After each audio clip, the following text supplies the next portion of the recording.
উত্তর চব্বিশ পরগনার ভাটপাড়ার রাজনৈতিক ও প্রশাসনিক অলিন্দে বুলডোজারের গর্জন এক নতুন ও তীব্র আলোচনার জন্ম দিল। দীর্ঘ 5 বছরের টানটান আইনি লড়াইয়ের পর অবসান ঘটল এক বহু চর্চিত বেআইনি দখলের। ভাটপাড়া পৌরসভার 2 নম্বর ওয়ার্ডের প্রাক্তন কাউন্সিলর তথা পৌরসভার প্রাক্তন পৌর প্রশাসক গোপাল রাউতের আলিশান দোতলা ভবন গুড়িয়ে দিল কাকিনাড়া জুট মিল কর্তৃপক্ষ। আদালতের স্পষ্ট নির্দেশে এবং স্থানীয় থানা ও জেলা প্রশাসনের সক্রিয় উপস্থিতিতে বুধবার 22 জুলাই দুপুরে যখন বিশাল হলুদ বুলডোজারটি সেই কংক্রিটের কাঠামো ভাঙতে শুরু করে, তখন ভাটপাড়ার আকাশে বাতাসে শুধু ধুলোর মেঘই ওঠেনি, একই সঙ্গে ভেঙে পড়েছে ক্ষমতার দাপটে তৈরি হওয়া এক দীর্ঘমেয়াদী প্রভাবের ইমারত। ঘটনার সূত্রপাত বহু বছর আগে। অভিযোগ, কাকিনাড়া জুট মিলের মালিকানাধীন অত্যন্ত মূল্যবান জমি গায়ের জোরে দখল করে সেখানে নিজের থাকার জন্য একটি পাকা দোতলা বাড়ি গড়ে তুলেছিলেন প্রাক্তন Trinamool councillor Gopal Raut. Jute mill কর্তৃপক্ষের দাবি, প্রথম থেকেই তারা এই বেআইনি দখলের বিরুদ্ধে সরব হয়েছিল। স্থানীয় থানা, পুলিশ প্রশাসন থেকে শুরু করে সরকারের বিভিন্ন দুয়ারে কড়া নাড়া হলেও কোনো অদৃশ্য রাজনৈতিক প্রভাবে দীর্ঘদিন কোনো কাজ হয়নি। ক্ষমতার প্রভাবে সাধারণ মানুষের পাশাপাশি কর্পোরেট সংস্থাকেও ব্যাকফুটে ঠেলে দেওয়ার যে সংস্কৃতি শিল্পাঞ্চলে চেনা ছবি হয়ে দাঁড়িয়েছিল, এই ঘটনা ছিল তারই এক চরম উদাহরণ। তবে পুলিশ বা প্রশাসনের দরবারে বিচার না পেয়ে শেষ পর্যন্ত আদালতের দ্বারস্থ হয় জুট মিল কর্তৃপক্ষ। আদালতের এজলাসে শুরু হয় দীর্ঘ 5 বছরের আইনি যুদ্ধ। নথিপত্র, জমির মালিকানা এবং অবৈধ দখলের সমস্ত প্রমাণ খতিয়ে দেখার পর শেষমেশ আদালত নির্দেশ দেয় যে জুট মিলের জবরদখল হওয়া জমি অবিলম্বে মুক্ত করতে হবে এবং সেই অবৈধ নির্মাণ ভেঙে ফেলতে হবে।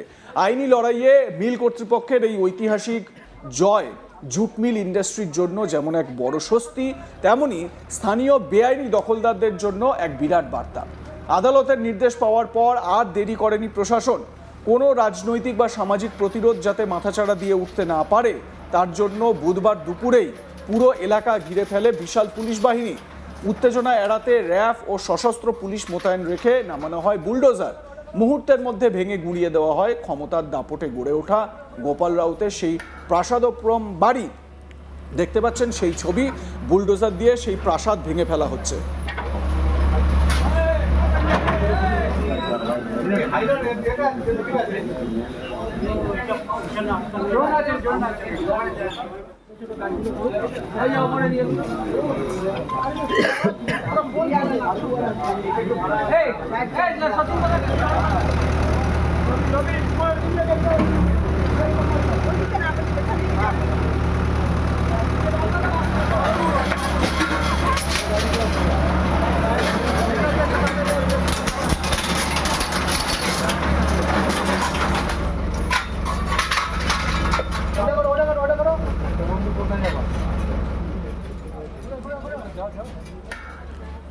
বিজেপি কর্মী ভরত যাদব, স্থানীয় বিজেপি কর্মী, তিনি কি বলছেন এই বুলডোজার যে ভাঙচুর চলছে, বাড়ি ভাঙা হচ্ছে সেই প্রসঙ্গে শুনুন।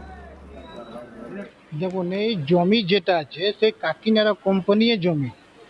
এই অবৈধভাবে এই বিল্ডিং অনলিগালভাবে তৈরি করেছে, সেই জন্য কোম্পানি এর উপরে কেস করেছিল।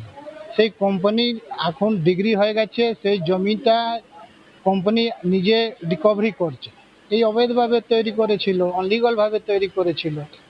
বহু বছর পর এতদিন পর দেখুন, কেস চলছিল তো কোর্টে, তাহলে কোম্পানি জিতে গেছে। কোম্পানি জিতাবার পর এই কোম্পানি মিউনিসিপালকে মানে লেটার দিয়েছে কি আমার জমিটা রিকভারি করুক। ওর জমি ট্যাক্স তো কোম্পানি দিচ্ছে। এই জমি কাকিনাড়া জুট মিল কোম্পানি জমি আছে, সেই অনলিগালভাবে বিল্ডিংটা তৈরি করেছে, সেই এই জমিটা রিকভারি করছে। আমরা সব মজদুর এইখানে আমরা দেখতে দাঁড়িয়ে আছি। একটা জিনিস প্রশ্ন ওঠে যে বিজেপি সরকার আসার পর এরকমভাবে বুলডোজার চালানো, কোথাও যেন একটা মনে হচ্ছে যে ডবল ইঞ্জিন সরকার বা একটা জুলুমের ব্যাপার। দেখুন, এইখানে কোনো সরকারের ব্যাপার নেই, এইখানে তো কাকিনাড়া কোম্পানি ব্যাপার আছে বাবা। কোম্পানি জমি আছে, এই কোম্পানির জমিটা আপনার নিজের জমিটা রিকভারি করছে, অনলিগাল ভাবে বিল্ডিং করেছে সেই জন্য রিকভারি করছে। বুলডোজার দিয়ে বাড়ি গুঁড়িয়ে দেওয়ার এই ঘটনা দেখতে কাকিনাড়া জুট মিল সংলগ্ন এলাকায় মানুষের ঢল নেমেছিল। তবে কোনো ক্ষোভ বা প্রতিবাদের বদলে স্থানীয় অধিবাসীদের চোখে মুখে দেখা গিয়েছে এক অদ্ভুত উৎসাহ এবং স্বস্তি। স্থানীয় বাসিন্দা খোলাখুলি জানান যে ওই গোটা জমিটি প্রকৃতপক্ষে কাকিনাড়া জুট মিলেরই ছিল। সাধারণ মানুষ যেখানে সামান্য মাথা গোঁজার ঠাঁই করতে গিয়ে নানা আইনি ও প্রশাসনিক জটিলতায় পড়েন, সেখানে একজন প্রাক্তন রাজনৈতিক জনপ্রতিনিধি কিভাবে প্রভাব খাটিয়ে অন্যের জমিতে এমন কংক্রিটের ডেরা বানিয়েছিলেন তা নিয়ে ক্ষোভ ছিল দীর্ঘদিনের। জুট মিল কর্তৃপক্ষ নিজেদের জমি ফেরত পাওয়ার শিল্পাঞ্চলে সুস্থ পরিবেশ ফেরানোর ক্ষেত্রে একটি ইতিবাচক পদক্ষেপ হিসেবেই দেখছেন স্থানীয় সাধারণ নাগরিকরা। আমার সহকর্মী দীপক দেবনাথ এ বিষয়ে তার প্রতিবেদনে কি বলছেন শুনুন। দেখো, জুট মিলের জমি অবৈধভাবে দখল করে সেখানে বেআইনি নির্মাণের অভিযোগ ভাটপাড়া পৌরসভার যে প্রাক্তন তৃণমূল কাউন্সিলর গোপাল রাউত তার বিরুদ্ধে, এবং সেই অভিযোগের প্রেক্ষিতে গত কয়েক বছর ধরে থানা পুলিশ করেও কোনো লাভ হয়নি। অবশেষে আদালতের দ্বারস্থ হয়েছিল মিল কর্তৃপক্ষ, নৈহাটি মিল কর্তৃপক্ষ, জুট মিল কর্তৃপক্ষ, এবং তারপরে 5 বছর পর সেই আদালতের থেকে ছাড়পত্র পায় এবং অবশেষে সেই যে জমি যেইটি জবরদখল করে রাখার অভিযোগ উঠেছিল সেটি আজকে তারা পুনর্দখল করেছে। আমরা যেটা জানতে পেরেছি যে এই যে নৈহাটি জুট মিল, সেই জুট মিলের যে জমি রয়েছে ভাটপাড়া পৌরসভায়, সেখানে অর্থাৎ 2 নম্বর ওয়ার্ডে সেই জমিটি দখল করার অভিযোগ উঠেছিল ভাটপাড়া পৌরসভার 2 নম্বর ওয়ার্ডের প্রাক্তন কাউন্সিলর এই গোপাল রাউতের বিরুদ্ধে, এবং সেটি সেখানে তিনি প্রায় 2 তলা বিশিষ্ট একটি ভবন তৈরি করেছিলেন এবং সেখানে তিনি থাকতেনও, এরকমটাই অভিযোগ। অবশেষে থানা পুলিশ করা হয়েছিল, মিল কর্তৃপক্ষ করেছিলেন, কিন্তু কোনোভাবেই তিনি এই মিল কর্তৃপক্ষ কিন্তু সেই জমিটি ফেরত পায়নি। অবশেষে আদালতের দ্বারস্থ হয়েছিল এবং আজকে আমরা দেখলাম যে সেখানে বুলডোজার নিয়ে এসে সেই ভবনটিকে কিন্তু গুড়িয়ে দেওয়া হয়, এবং এই সময় ভাটপাড়া পৌরসভার যারা স্থানীয় কর্মকর্তারা ছিলেন তারা ছিলেন, পাশাপাশি পুলিশও যথেষ্ট পরিমাণে মোতায়েন ছিল যাতে কোনো রকম অপ্রীতিকর ঘটনা না ঘটে। কিন্তু যখন এই ভবনটিকে ভেঙে ফেলার কাজ চলছিল তখন কিন্তু স্থানীয় মানুষরাও দেখলাম যে উৎসুক হয়ে তারা দেখছিলেন, এবং স্থানীয় বাসিন্দারাই সেটি জানাচ্ছেন যে এই যে মিলের যে জায়গায়, এই জায়গায় অনেক অবৈধ ভাবে অনেকেই বসবাস করছেন। সে কিন্তু যারা বসবাস করছেন তারা কিন্তু সেরকম মেকশিফট অর্থাৎ পাকা বাড়ি নয়, সেখানে কাঁচা বাড়ি করে তারা তৈরি করছেন, এবং তারা বলেছেন যে যখন দরকার হবে মিল কর্তৃপক্ষের কাছে সেই জমি ছেড়ে দেবেন। কিন্তু যেই বাড়িটি, একমাত্র যেই বাড়িটি যেটি কংক্রিটের বাড়ি তৈরি করা ছিল সেটি কিন্তু এই গোপাল রাউতের বিরুদ্ধে, এবং গোপাল রাউত নিজে তৈরি করেছিলেন। যেটি অভিযোগ যে সময় তিনি কাউন্সিলর ছিলেন সেখানে কিন্তু তার প্রভাব প্রতিপত্তি খাটিয়ে কিন্তু এই জমিটি অবৈধভাবে দখল করার অভিযোগ উঠেছিল এবং সেটিতে এই ভবনটি নির্মাণ করেছিলেন।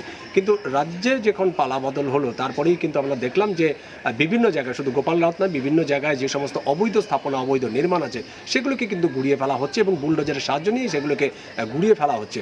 এবং সেরকমই একটি উদাহরণ বা সেরকমই একটি ঘটনা আমরা কিন্তু দেখতে পেলাম এই ভাটপাড়া পৌরসভার 2 নম্বর ওয়ার্ডে, যেখানে এই 2 নম্বর ওয়ার্ডের যে নাকি প্রাক্তন কাউন্সিলর তৃণমূলের গোপাল রাও, তার যে ভবনটি যেটা অবৈধভাবে নির্মাণের অভিযোগ উঠেছে, জবরদখল করে নির্মাণের অভিযোগ উঠেছিল, সেটিকে কিন্তু আজকে গুড়িয়ে ফেলা হলো। এবং এই নিয়ে আমরা দেখলাম যে পুলিশ প্রশাসনের তরফ থেকেও যথেষ্ট পরিমাণে পুলিশ মোতায়েন ছিল যাতে কোনো রকম অপ্রীতিকর ঘটনা না ঘটে।